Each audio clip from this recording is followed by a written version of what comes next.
ജയദ്രഥന് സംരക്ഷണം നൽകി വ്യൂഹത്തിന്റെ അഗ്രഭാഗത്ത് നിൽക്കുന്ന ദ്രോണരുടെ അടുത്ത് ചെന്ന് വന്ദിച്ചുകൊണ്ട് അർജുനൻ പറഞ്ഞു, അങ്ങ് എൻ്റെ ഗുരുവാണ്. സ്വന്തം പുത്രനെ പോലെ അങ്ങനെ സ്നേഹിച്ചിരുന്നു. അങ്ങയുടെ അനുഗ്രഹത്താൽ ജയദ്രഥനെ വധിക്കുവാൻ എനിക്ക് കഴിയട്ടെ. അങ്ങനെ എൻ്റെ പ്രതിജ്ഞ ഞാൻ നിറവേറ്റട്ടെ. അർജുനന്റെ വാക്കുകൾ കേട്ട് ദ്രോണരുടെ മറുപടി ഇതായിരുന്നു: എന്നെ ജയിക്കാതെ ജയദ്രഥനെ വധിക്കുവാൻ നിനക്ക് സാധിക്കുകയില്ല. ശേഷം ദ്രോണർ അർജുനന്റെ നേർക്ക് ശരവർഷം പൊഴിക്കുകയാണ് ചെയ്തത്. പാർത്ഥൻ ആ അസ്ത്രങ്ങളെയെല്ലാം തടഞ്ഞു നിർത്തി.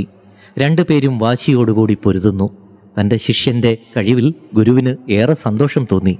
എങ്കിലും യുദ്ധത്തിൽ എതിരാളിയെ പരാജയപ്പെടുത്തുക എന്നതാണ് ഒരു യോദ്ധാവിൻ്റെ കർമ്മം. ഇത് കണ്ട് കൃഷ്ണൻ അർജുനനോട് പറഞ്ഞു, ദ്രോണരോട് പൊരുതി വെറുതെ സമയം കളയണ്ട.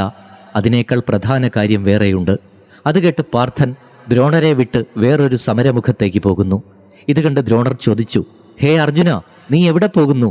പോരിൽ ശത്രുവിനെ ജയിക്കാതെ പോകുന്നവനല്ലല്ലോ നീ.